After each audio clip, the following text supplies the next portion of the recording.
Timbog ay ikalawang most wanted ng Sampaloc, Maynila. Inaresto ang babaeng suspect na gumagamit daw ng 3 pangalan para mambudol. Nasa frontline ng balitang yan si Mon Gualvez, exclusive.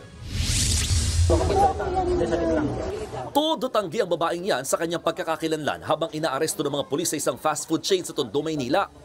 Naharap siya sa 23 arrest warrant para sa kasong estafa at isa sa illegal recruitment.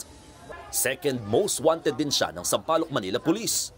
Ang modus ng sospek, nag-aalok umano ng peking trabaho sa ibang bansa at investment scam. Isa sa mga nabiktima ang teacher na si Ami, hindi niya tunay na pangalan.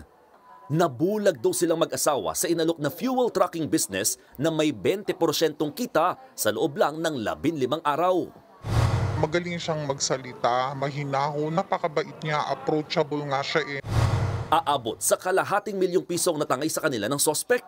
Ang masaklap, inutang lang din nila ang pera pandagdag sana para sa pagpapagamot ng anak.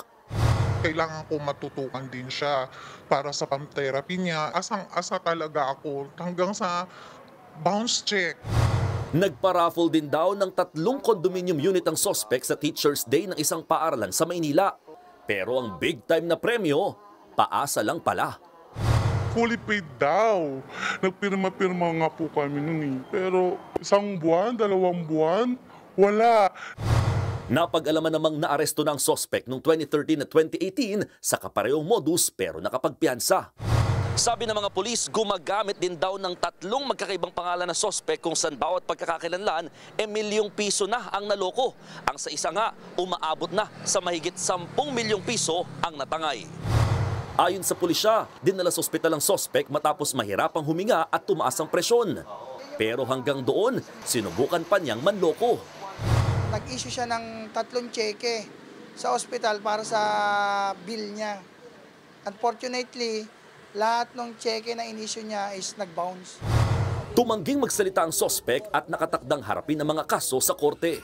Nagbabalita mula sa frontline, Mon Gualvez, News 5.